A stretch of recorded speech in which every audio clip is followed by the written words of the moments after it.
Баршаңызға жақсылық тіледім. Бүгін біз сіздермен үй жағдайында өте жұмсақ әрі дәмді болып шығатын батон нанын пісіреміз.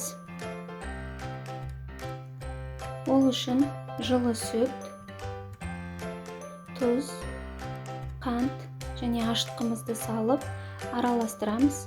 Ұнымызды салып араластырып, сұйық майымызды құйып, жұмсақ етіп, жақсылап қамырымызды илейміз. Бетін жауып, 1 сағатқа жылы жерге қойып қоямыз. Столға дайын болған соң, столымызға кішкене май жағып, теңдей етіп 2 бөлікке бөлеміз.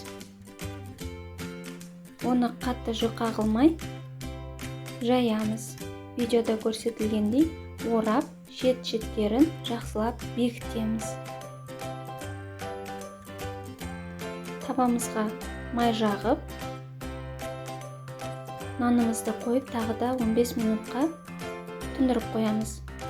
15 минут өткен соң бетін осылай видеода көрсетілгендей пышақпен кесіп, бетіне жұмыртқамызды жағамыз. 180 градуста қызып тұрған отта пісіреміз. Батон нанымыз дайын. Үй жағдайында өте керемет жасап көріңіздер.